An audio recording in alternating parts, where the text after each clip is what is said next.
अस्सलाम वालेकुम। Calculus with analytic geometry chapter number 1 exercise 1.3 question number 16। अब इस क्वेश्चन में वो कह रहा है let function F of x is equal to x sine of, आगे mod of x over x लिखा हुआ है। अच्छा, फंक्शन इस तरह डिफाइंड होगा if x is not equal to zero, means x की वैल्यूज़ जो आप लिखे हैं वो अगर ज़ीरो नहीं है, इसके अलावा कोई भी वैल्यूज़ हैं तो फंक्शन इस तरह डिफाइंड होगा। लेकिन अगर x की वैल्यू ज़ीरो है तो फंक्शन सारा का सारा ज़ीरो हो जाएगा इफ़ x इज़ ज़ीरो। हमने discuss the continuity of x, function की कंटिन्यूटी फाइंड करनी है ज़ीरो पे। कंटिन्यूटी फाइंड करने के लिए सबसे पहले हम क्या करते हैं, हम फंक्शन के अंदर ज़ीरो पुट कर देते हैं।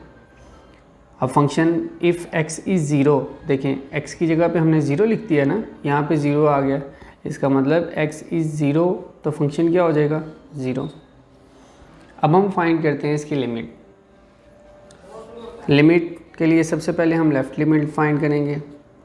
Limit x approaches to zero minus F of x. अब लेफ़्ट लिमिट में हम क्या लिखेंगे, limit x approaches to zero minus, इसका मतलब है कि x अप्रोच कर रहा है ज़ीरो को फ्रॉम लेफ़्ट साइड, मीन्स वो ज़ीरो से छोटी वैल्यू है थोड़ी सी, लेकिन वो ज़ीरो नहीं है। तो अगर वो ज़ीरो नहीं है तो फंक्शन इस तरह डिफाइन होगा। तो हम यहाँ पे लिखेंगे sine x sine of mod of x over x. अब इसको करने के दो तरीके हैं। पहला मेथड तो ये है कि आप सब्स्टिट्यूशन करें जैसे हम हमेशा करते हैं। क्या पुट करेंगे, x is equal to zero minus h, where h approaches to zero and h is greater than zero. लेकिन हम यहाँ पर दूसरा मेथड हम डायरेक्ट भी कर सकते हैं। वो कैसे करेंगे, देखिए अगर x जो है वो ज़ीरो से कम है, इसका मतलब है लेफ़्ट साइड से आ रहा है, इसका मतलब है कि x जो है वो नेगेटिव नंबर है कोई। अगर वो नेगेटिव नंबर है तो मोड क्या करता है, नेगेटिव नंबर को पॉजिटिव कर देता है। मोड की ये प्रॉपर्टी होती है कि अगर मोड में कोई वैल्यू है तो उसका आंसर आएगा x if x is greater than equal to zero, लेकिन उसका आंसर आएगा माइनस एक्स। मोड क्या करेगा, माइनस से मल्टीप्लाई कर देगा अगर उसके अंदर कोई नेगेटिव वैल्यू है, लेस देन ज़ीरो है। तो देखिए ये तो लेस देन ज़ीरो है ना, तो फिर मोड की जगह पे क्या आ जाएगा, मोड यहाँ पे क्या कर देगा, मोड यहाँ पर माइनस एक्स आ जाएगा, क्योंकि लिमिट हमारे पास क्या है, लिमिट है हमारे पास limit x approaches to zero minus. तो अगर लिमिट माइनस में है तो अब हम क्या करेंगे, अब हम डायरेक्ट लिमिट पुट कर देते हैं। यहाँ पे आ जाएगा ज़ीरो साइन x से कैंसिल हो गया माइनस वन। अब देखें साइन क्या करता है, माइनस को बाहर निकाल देता है, तो zero sign of one. Sine one basically हमारे पास क्या होता है,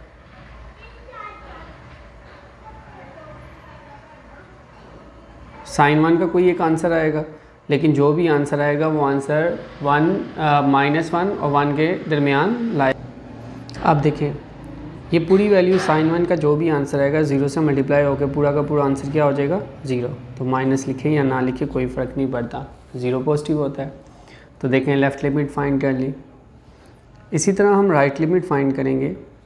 limit x approaches to zero, x zero को अप्रोच कर रहा है from right side, so limit x approaches to zero plus function की वैल्यू हम वही लिखेंगे x sine of mod of x over x।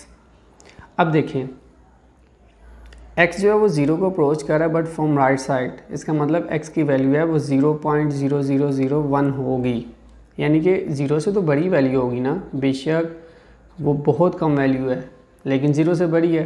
तो अगर मोड की प्रॉपर्टी क्या थी, मोड की प्रॉपर्टी ये है कि मोड का आंसर वही रहता है अगर उसके अंदर ग्रेटर नंबर है ज़ीरो से, और अगर लेस देन ज़ीरो नंबर कोई है, नेगेटिव कोई नंबर है, तो मोड क्या करता है माइनस से उस नंबर को मल्टीप्लाई करके उसे पॉजिटिव कर देता है।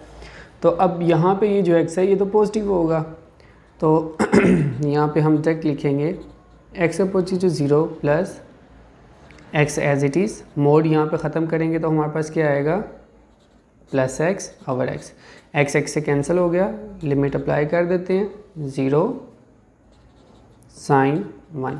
अब इसका कोई भी आंसर आएगा वो 0 से मल्टीप्लाई होगा, आंसर 0। अब देखिए हमारे पास तीनों आंसर इक्वल आ गए। एज फंक्शन डिफाइंड है, जब हमने 0 पुट किया तो आंसर 0 आता है। उसकी लेफ़्ट लिमिट और फंक्शन की राइट लिमिट इक्वल है। अगर कोई फंक्शन डिफाइंड हो, उसका कोई आंसर आए, लिमिट एग्जिस्ट करे, मतलब लेफ़्ट लिमिट और राइट लिमिट इक्वल आ जाए तो ये कंटिन्यू, और तीनों इक्वल आ जाए तो फंक्शन कंटिन्यूस होता है। तो हम यहाँ पे लिखेंगे so f of x is continuous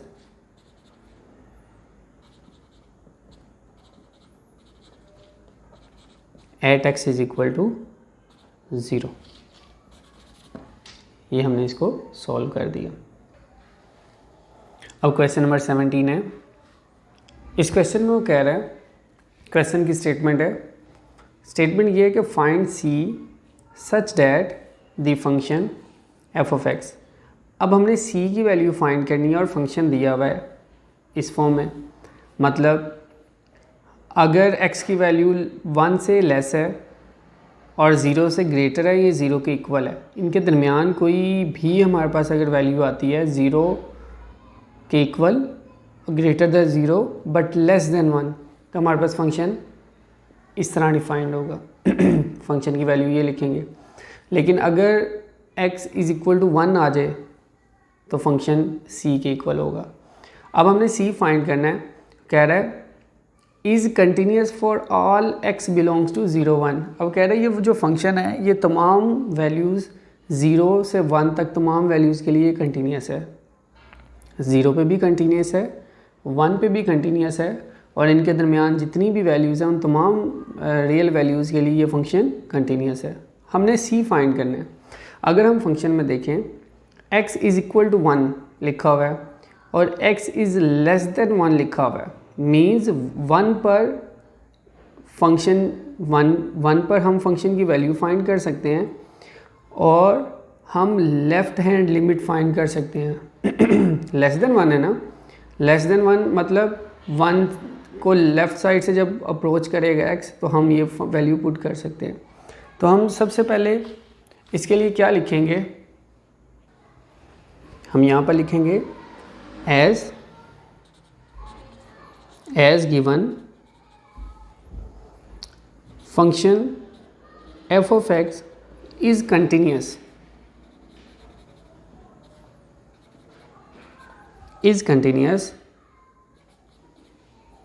for all x belongs to close interval 0 and 1, कि ये जो फंक्शन हमें दिया हुआ है ये 0 1 ये क्लोज इंटरवल की तमाम वैल्यूज़ के लिए कंटिन्यूस है। सो in particular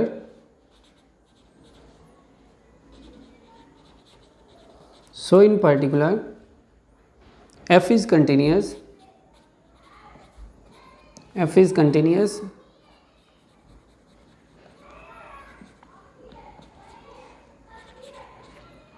at x is equal to 1। अब देखिए फंक्शन 1 पे डिफाइन हो रहा है ना हमारे पास, x इज़ इक्वल टू 1 भी है और x इज़ लेस देन 1 भी है, तो हम ये कहते हैं कि 0 और 1 के दरमियान तमाम वैल्यूज़ के लिए डिफाइंड है, तो हम 1 के लिए सॉल्व कर लेते हैं। So in particular f of x is continuous at x is equal to 1। और अगर कोई फंक्शन कंटिन्यूस हो तो हमें ये पता है कि उस फंक्शन में वो वैल्यू पुट करें और उसकी लेफ़्ट लिमिट इक्वल होती है, उसकी लेफ़्ट लिमिट क्या होती है, इक्वल होती है। अब देखें अगर इस फंक्शन में 1 पुट करें, if x is equal to 1 तो फंक्शन की वैल्यू क्या आएगी, c। तो हम यहाँ पे क्या लिखेंगे, फंक्शन की वैल्यू क्या लिख देंगे, c। और लेफ़्ट लिमिट जब x अप्रोच कर रहा है 1 को from left side means x is less than 1, x is less than 1, x की वैल्यू 1 से थोड़ी सी कम है, तो जब x की वैल्यू थोड़ी सी कम है तो हम ये वैल्यू लिखेंगे, x is less than 1, so 1 minus square root of x over x minus 1। तो हम यहाँ पे लिखेंगे 1 minus square root of x over x minus one. अब हम डायरेक्ट क्या करते हैं, इसकी वैल्यू पुट कर सकते हैं। अगर हम इसकी वैल्यू डायरेक्ट पुट करते हैं तो देखें, मैं अगर यहाँ पे 1 लिखता हूँ तो 1 माइनस वन 0, ये पूरी की पूरी वैल्यू क्या हो जाएगी, इन्फिनिट 0। और कोई किसी भी टर्म के नीचे अगर 0 हो तो वो इन्फिनिटी बन जाएगा। ऊपर भी 1, 1 माइनस वन, ऊपर भी 0, नीचे भी 1 माइनस वन, नीचे भी 0। तो अब इसको हम क्या करेंगे, अब हम क्या करेंगे, limit x approaches to 1 minus, हम करते ये हैं, हम 1 plus square root of x से मल्टीप्लाई भी कर देते हैं और 1 plus square root of x से डिवाइड भी कर देते हैं। तो ऊपर हमारे पास नोमिनेटर में बन जाएगा, नोमिनेटर में क्या बनेगा, 1 square minus square root of x square divide by x minus one, 1 plus square root of x. Limit x approaches to 1 minus 1 minus x, square cancel हो गया स्क्वायर रूट से, तो x minus one, 1 plus square root of x. अब देखें, ऊपर ये value और ये वैल्यू सेम हो सकती है अगर हम यहाँ से माइनस कॉमन ले लें, तो हम माइनस कॉमन ले लेते हैं, तो हमारे पास आ जाएगा limit x approaches to 1 x minus one over x minus one, 1 plus square root of x. ये पूरी वैल्यू इस वैल्यू से कैंसिल हो गई। आप डायरेक्ट लिमिट पुट कर दें, 1 over 1 plus square root of 1 is equal to minus 1 over 2। तो c की वैल्यू क्या आ गई हमारे पास, -1/2। यही हमने फाइंड करनी थी। Thank you.